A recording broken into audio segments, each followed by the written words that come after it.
রাসূল কারীম সাল্লাল্লাহু আলাইহি ওয়াসাল্লাম বিভিন্ন বর্ণনার দ্বারা এবং নিজে আমল করার দ্বারা আমাদেরকে শিক্ষা দিয়েছে একজন মুসলমান তার জীবনের অন্যতম একটা গুণ হবে আমানতদারি, বিশ্বস্ত হবে,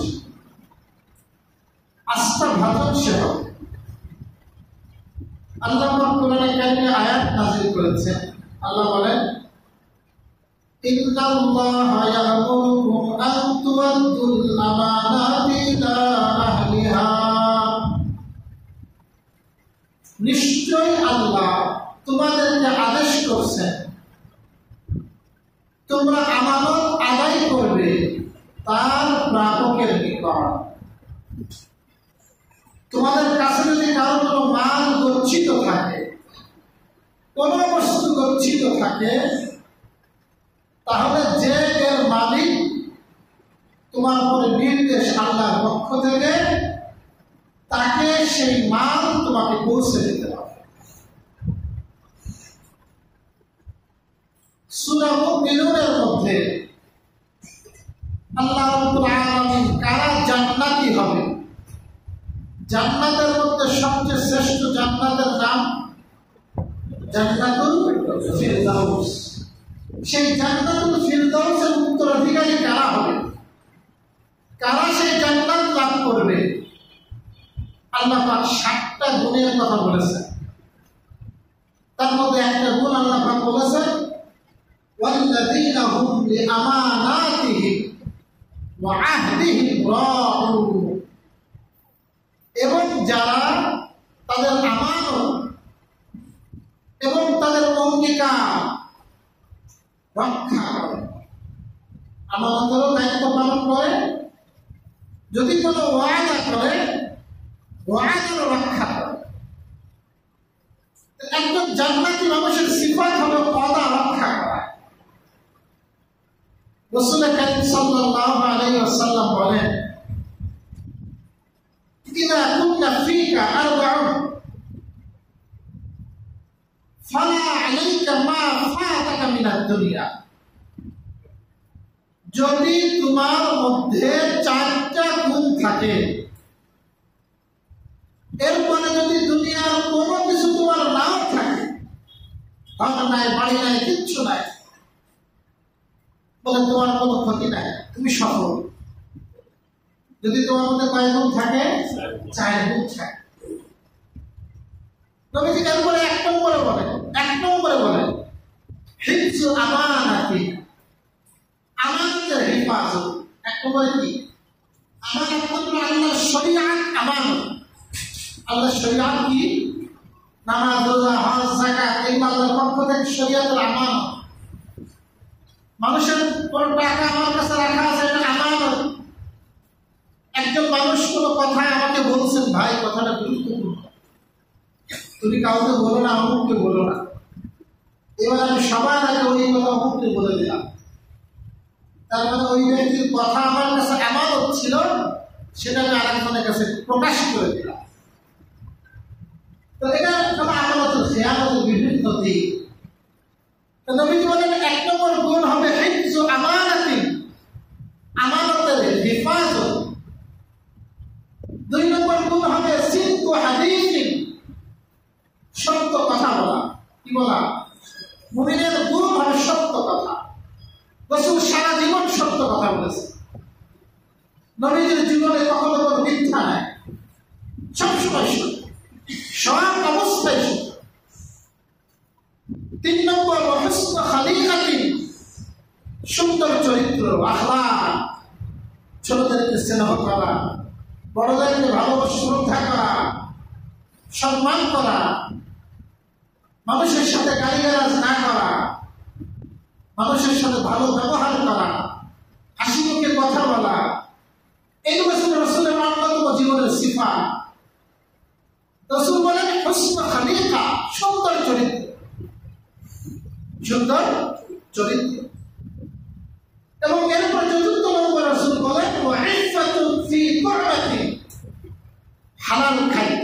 কি খাদ্য? হালাল খাওয়া। এই গুণ থাকবে, যদি অন্য কোনো কিছু নাও থাকে আমার কোনো কি নাই, ক্ষতি নাই। এর বিপরীত যাদের মধ্যে আমানতদারি নাই, দেখবেন আমাদের সমাজে কিছু মানুষ আছে নামাজ পড়ে, দাড়ি রাখছে মাশাআল্লাহ, মাথায় টুপি দেয়, দোকানে বসার আগে টুপিটা ভালো করে দেয়, অন্য সময় নাও থাকে দোকানে বসার আগে মাথায় টুপিটা দেয়। উদ্দেশ্য কি? মানুষকে বোঝানো যায় না আমি ভালো নেককার দোকানদার, আমার কাছ থেকে কেন, কিন্তু তার মধ্যে আমানতদারি নেই। এই যে আমানতদারি আমাকে রক্ষা করতে হবে, এই বুঝটাও তার মধ্যে নাই। সে নামাজ পড়তেছে কিন্তু, সে রোজা রাখে, দান সত্ত্বেও করে, কিন্তু অন্যদিক থেকে আমানতের খিয়ানত করে। রাসূলুল্লাহ সাল্লাল্লাহু আলাইহি ওয়াসাল্লাম বলেন, লা ঈমানা লিমান লা আমানাতা লাহু। যেই ব্যক্তির মধ্যে আমানতদারি নাই, ওই ব্যক্তির কোনো ঈমানই নাই। আমানতদারি নাই তো তোমার ঈমানও নাই, কিসের মাথায় টুপি রাখছে? আমাকে আমাদের আমানতের সবক শিখতে হবে। রাসূল কারীম সাল্লাল্লাহু আলাইহি ওয়াসাল্লাম বলেন, সালাতুন মান কুননা ফীহি, তিন গুণ তার মধ্যে থাকবে। রাসূল বলেন, আয়াতুল মুনাফিকি সালাস, মুনাফিকের আলামত হলো তিনটা। মুনাফিকের আলামত কি? তিনটা। মুনাফিকদের ঠিকানা একেবারে আবু জাহেলের থেকেও নিকৃষ্ট। মুনাফিকদের ঠিকানা কোথায়? জাহান্নামের একেবারে তলদেশ, সবচেয়ে জাহান্নামের যেখানে নির্যাতন বেশি করা হবে, যেখানে শাস্তি বেশি দেওয়া হবে, সবচেয়ে নিকৃষ্ট জায়গা সেটা হলো মুনাফিকদের জায়গা।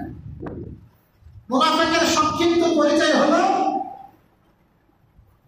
নিজের মধ্যে কুফরিকে গোপন রাখা আর প্রকাশ করা আমি হলাম ভালো মুসলমান। আল্লাহ সূরা বাকারার মধ্যে বলেছেন, ওয়াইদা লাকুল্লাযীনা আমানু ক্বালু আমান্না ওয়াইদা খালাউ ইলা শায়াতিনহিম ক্বালু ইন্না নাহনু মা'আকুম। রাসূলের জামানায় কিছু মুনাফিক ছিল,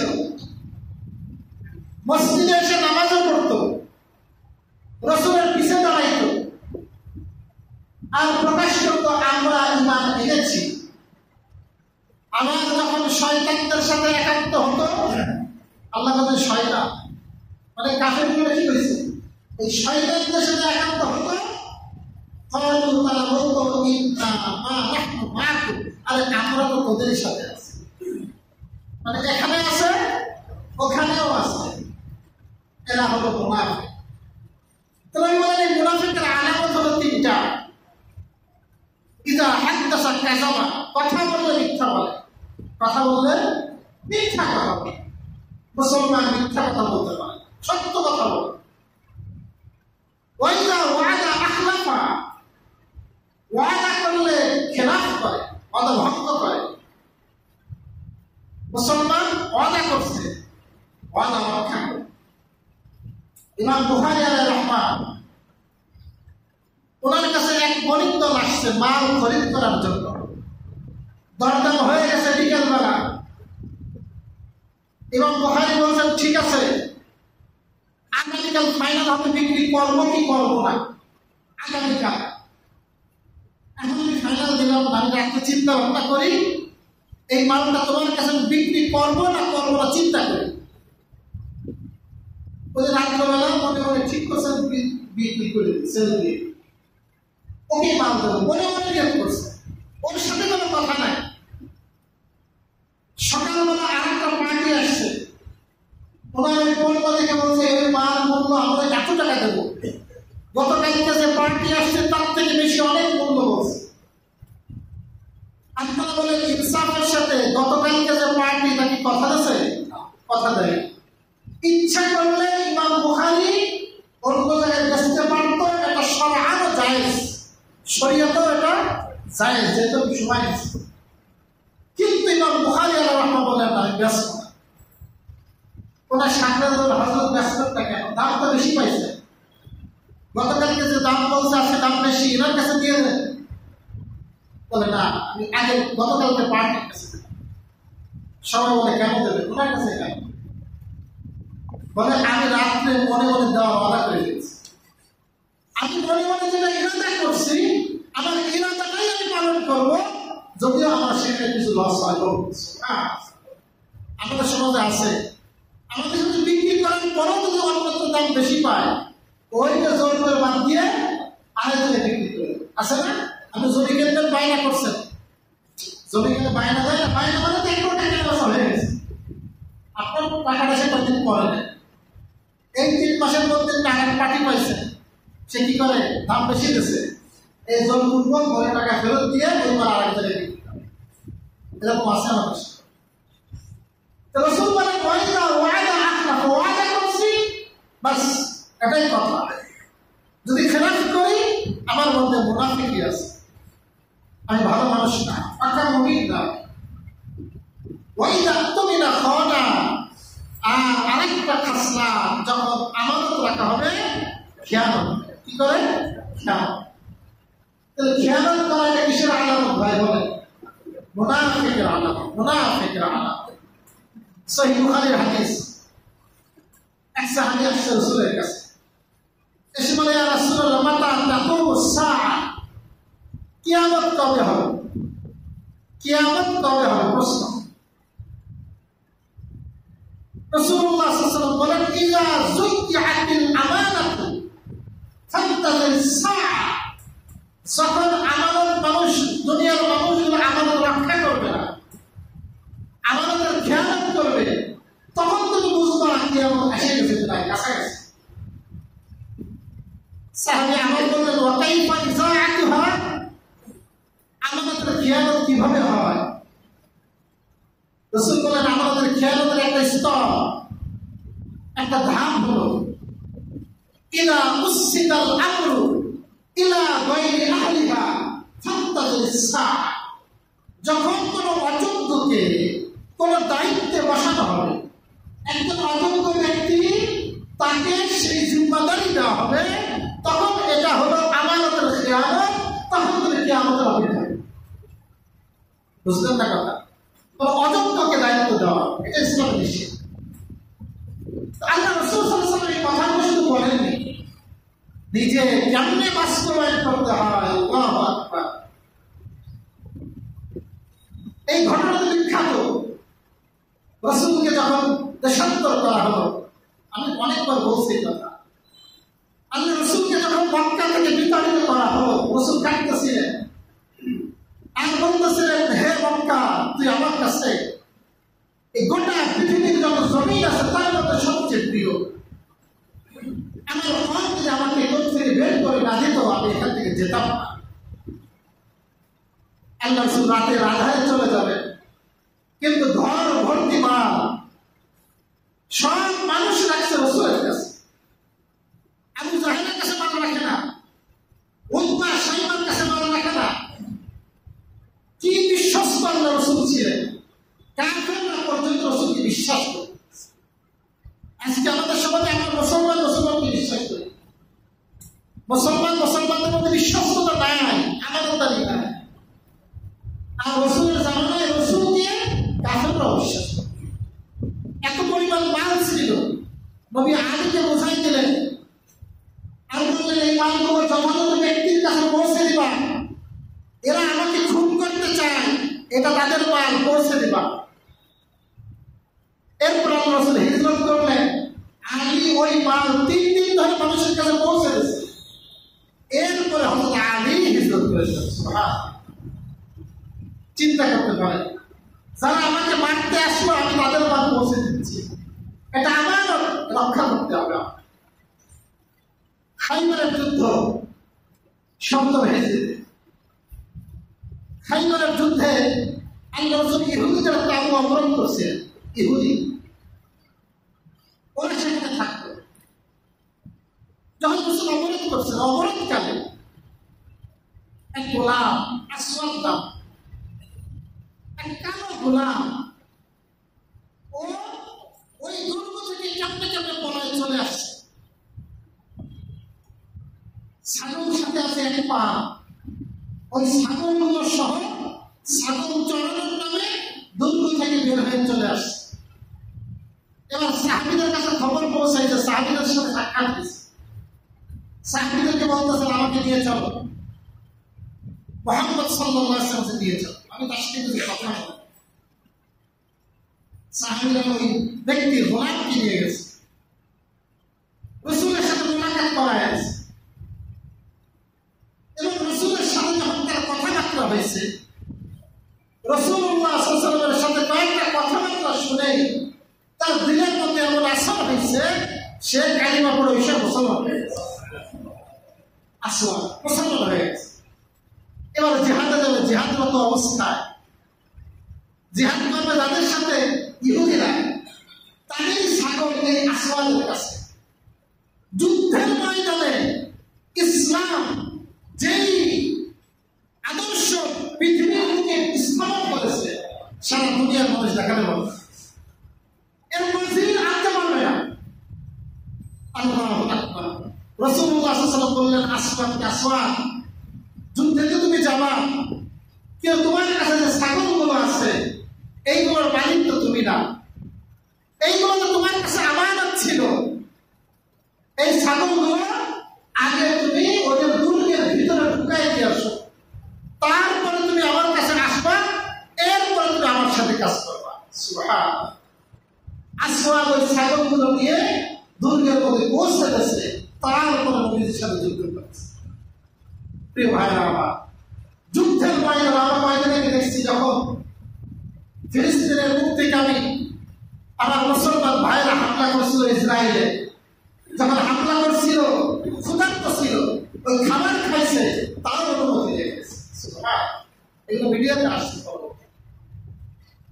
এগুলো ইসলাম আমাদের শিক্ষা দেয়। ইসলাম বলে খবর না, কোনো খেয়ানত না। আল্লাহ রাসূল ওই যুদ্ধ থেকে ফিরতেছে, ওই যুদ্ধ থেকে খাইবার থেকেই ফিরতেছে, নবীদের সাথে এক গোলাম, রাসূলের গোলাম, নাম হলো মিদআ। নাম কি গোলামের? মিদআ। এই গোলাম রাসূলের সাথে, রাসূলের যে বাহন ছিল, বাহনে হাওদা বাঁধতেছে। রাসূল সাধারণত উঠে বসতে হলে ওর উপরে গদি টদি বিছাতে হয়, পা দাঁড়ি ঠিক করতে হয়, এরা বলে হাওদা, আসবাবপত্র ঠিক করা। একে তো যুদ্ধের ময়দান থেকে ফিরতেছে, আমার নবীর সরাসরি খেদমতে আছে। কার খেদমতে? নবীর বাহন ঠিক করতেছে, নবীর গোলাম। হঠাৎ একটা তীর আসলো, অপরিচিত তীর, এক তীর আসে, মিদআমের বুকে বিদ্ধ হলো, মিদআম মারা গেল। সাহাবায়ে কেরাম বললেন, হাদিয়াল্লাহ, কত মুবারক মৃত্যু, কত মুবারক মৃত্যু, আল্লাহর রাস্তায় মৃত্যু হয়েছে, আমার রাসূলের খেদমতরত অবস্থায় মৃত্যু হয়েছে। সাহাবায়ে কেরাম মনে করলেন খুব মুবারক মৃত্যু। রাসূলুল্লাহ সাল্লাল্লাহু আলাইহি ওয়াসাল্লাম বললেন, কাল্লা, এটা মুবারক মৃত্যু, এটা কখনোই না। বরং রাসূল বললেন, যুদ্ধের শেষে যে গনিমতের মাল পাওয়া গিয়েছিল, তার মধ্য থেকে একটা গনিমতের মাল চাদর ও বাইতুল মালে জমা করেনি, ও নিজের মালের সাথে সে লুকায় রাখছে, চুরি করছে। এই একটা চাদর চুরি করার কারণে কিয়ামতের ময়দানে জাহান্নামের আগুন হয়ে এই চাদর সহ ওকে দগ্ধ করা হবে। প্রিয় ভাইরা আমার, চিন্তা করতে পারে ইসলামে কত কঠিন। সরকারি মাল হোক, জনগণের মাল হোক, এইগুলো আত্মসাৎ করা কঠিন গুনাহ, অন্যায় কাজ। আপনার মনে করতে পারেন আল্লাহ রাসূল তো সারা জীবন গরিব ছিলেন, এই জন্য ওরা আমাদের রক্ষা করেছেন। দেশও তো তিনি চালাইছেন, 10 বছর দেশ চালাইছেন। 9 বছর মদিনার শাসক ছিলেন। এবং আল্লাহ রাসূলের মৃত্যুর আগে আল্লাহ রাসূল মক্কা, মদিনা সহ আরবের যে সমস্ত এলাকা মুসলমানদের দখলে ছিল, তার আয়তন 7.5 লক্ষ বর্গ মাইল। সুবহানাল্লাহ। মাইল? বাংলাদেশ কত বর্গ মাইল? 56,000 কিছু বেশি বর্গ মাইল, 56,000। আল্লাহ রাসূল যে এলাকাতে ক্ষমতা চলত, প্রধান ছিলেন, শাসক ছিলেন, সেখানে 7.5 লক্ষ বর্গ মাইল, যেটা তার সাহাবায়ে কেরামের জামানায় আরো বৃদ্ধি পেয়েছিল। 25 লক্ষ বর্গ মাইল মুসলমানদের দখলে আসছিল খেলাফতের রাশিদা শাসন, বিশেষ করে ওমরের খেলাফত। সেই রাসূল কারীম সাল্লাল্লাহু আলাইহি ওয়াসাল্লাম মুমূর্ষ মারা যাবে সোমবার রবিউল আউয়াল মাস, এক মতে 12 তারিখ, আরেক মতে 2 তারিখ। রাসূল বললেন, ঘরে কি আছে, কি কি আসবাব আছে?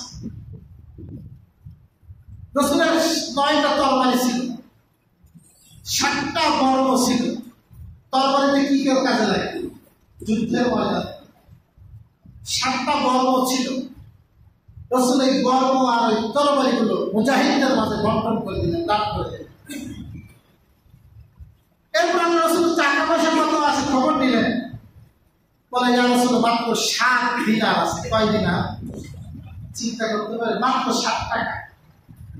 এই 7 টাকা মৃত্যুর সময় রাসূলের কাছে ছিল। নবীজি বললেন, এটাও দান করে দাও। এই 7 দিনারও দান করে দেওয়া হলো। আল্লাহ রাসূলের কাছে আর কোনো সম্পদ ছিল না, না টাকা পয়সা, না আসবাবপত্র। একটা বর্ম ছিল, একজন ইহুদিদের কাছে, এক ইহুদির কাছে বন্ধক রাখছে। বন্ধক রেখে নিজের পরিবারের খাবারের জন্য কিছু খেজুর আছে। শেষ নিঃশ্বাস ত্যাগ করবে, তখন ঘরে খাবার নাই, কিছু খাবারের জন্য নিজের বর্ম বন্ধক রেখে সেই খাবার ওষুধ খাইছে। আমাদের কারণ ঘরের অবস্থা এত করুণ হবে? এই ছিল রাসূলের অবস্থা। এই অবস্থায় রাসূল দুনিয়া থেকে বিদায় নিয়েছেন। নবী মৃত্যুর সময় কোনো দিনার, কোনো দিরহাম কিচ্ছু রেখে যাবে। এমনকি রাসূলকে যখন রাসূলের বিবিরা, বিবিদের সম্পদ রেখে গেছে, বিবিদেরও কোনো সম্পদ ছিল না। আপনাদের আয়েশা সিদ্দিকা যে ঘরে থাকতেন, যেই ঘরে রাসূলকে কবরস্থ করা হয়েছিল, এই ঘরের আয়তন ছিল মাত্র 11 ফুট বাই 15 ফুট একটা ঘর, ছোট্ট একটা ঘর। উচ্চতা 7 ফুট, দাঁড়াইলে ছাদ ধরা যায়। উপরে হলো খেজুরের পাতা, খেজুরের ডাল দেওয়া, আর চতুর্দিকে মাটির ইট। আর দরজা হিসেবে ছিল আপনার একটা বড় কম্বল, চাদর, যার ভিতরে কিছু দেখা না যায়। সেখানে রাসূলকে কবরস্থ করা হয়েছে। এরপরে আবু বকর সিদ্দিক 2 বছর পরে মারা গেলেন তার হিজরতে। ওনাকেও ওই ঘরেই কবর দেওয়া হয়েছে, ওই একই ঘরে। এরপরে আরো 5 বছর পর 23 হিজরিতে ওনার ইসলামের দ্বিতীয় খলিফা হযরত ওমর শহীদ হলেন। হযরত ওমরকে ফজরের নামাজের সময় চাকু মারা হলো, বুক ফেলে দেওয়া হলো।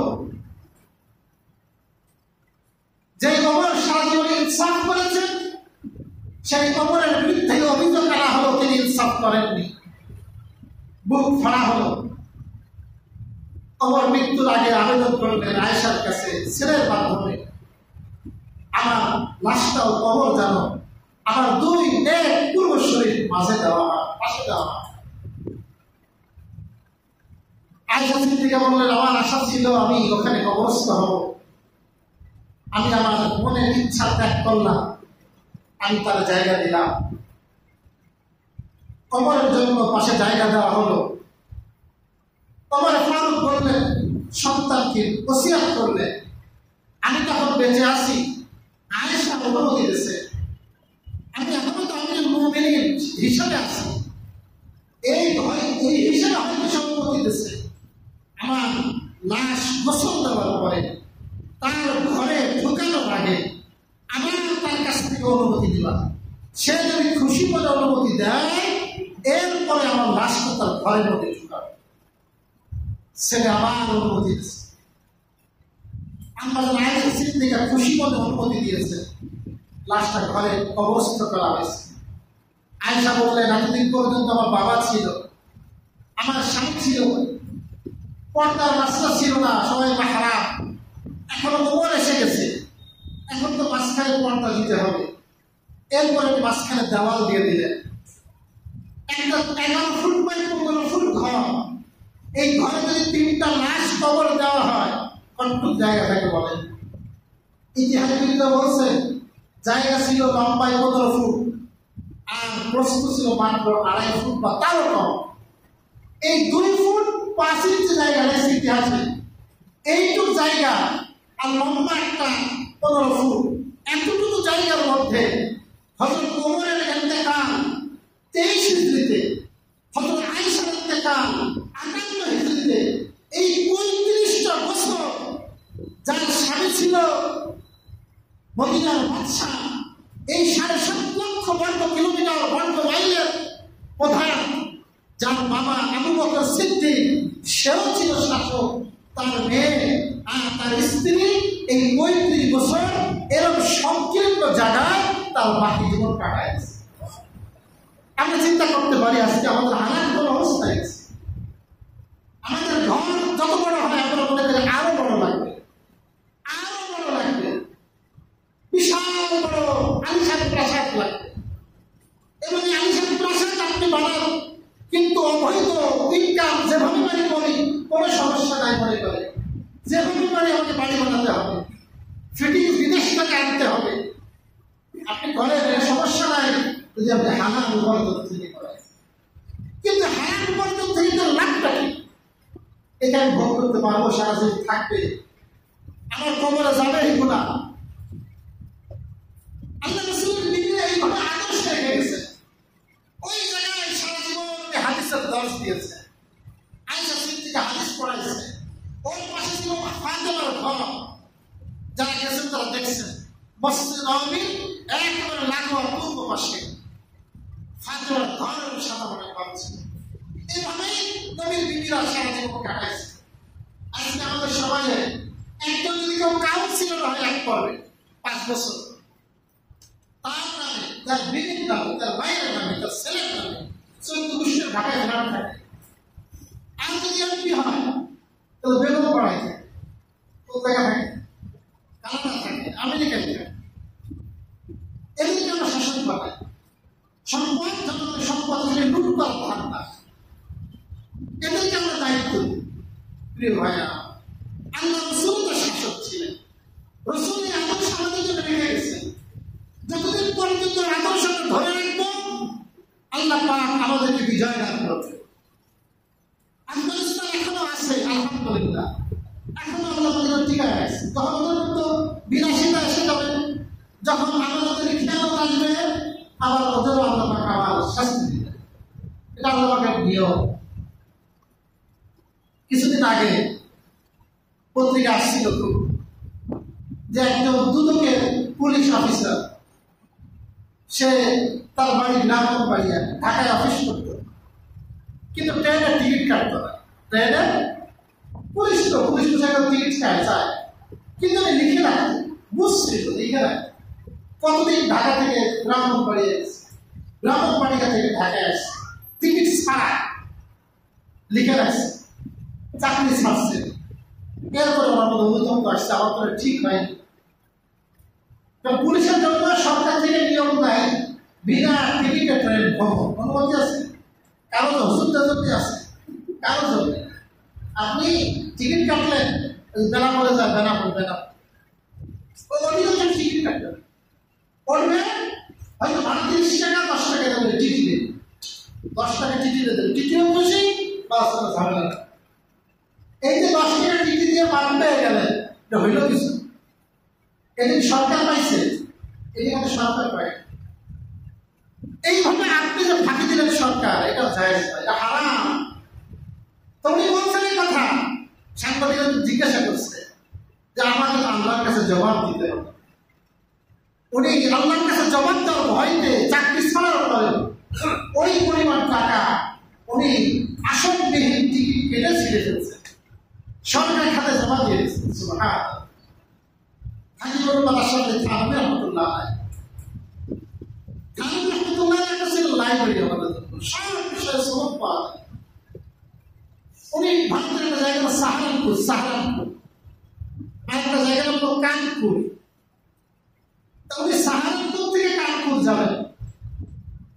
স্টেশন মাস্টার এক হিন্দু, কিন্তু ওনারা চেনেন, খুব ইজ্জত করে। ওনার সাথে কিছু মাল আছে, যেই পরিমাণ মাল সাথে করে ফিরিয়ে নেওয়া যায় তার থেকে পরিমাণ কিছু বেশি। আপনি আমাদের বাংলাদেশে এটা বুঝলেও একটা পরিমাণ আছে, এই পরিমাণ ফ্রি, এর বেশি হলে টাকা দিতে হবে আজকে, যদিও অনেকে দেয় না, এটা নিয়ম আছে। ওই নিয়ম গঠন করছে, দেখা গেছে ফ্রি পরিমাণের থেকে বেশি পরিমাণ বেড়ে গেছে, অল্প কিছু বেশি। ওই যিনি গঠন করতেছেন স্টেশন মাস্টার, উনি বলতেছেন পাশে থেকে যে ঠিক আছে হুজুর আপনি যান, সমস্যা নাই, আমি টিকিটে বলে দেবো, আপনি নিয়ে যান। থানভী রহমতুল্লাহ বলতেছেন টিকিট গুলো দেবেন, টিটি আমার সাথে কোন পর্যন্ত যাবে? বলে উনি আজিয়ার নামের একটা স্টেশন, ওই পর্যন্ত আপনার সাথে যাবে, ওখান থেকে আরেকটা টিটি আসবে, উনি নামার সময় ওই টিটিও বলে দেবে, আপনার কেউ ঝামেলা করবে না, সমস্যা। তো থানভী রহমতুল্লাহ বলে ওই টিটি কোন পর্যন্ত যাবে? বলে কানপুর পর্যন্ত যাবে, কানপুর।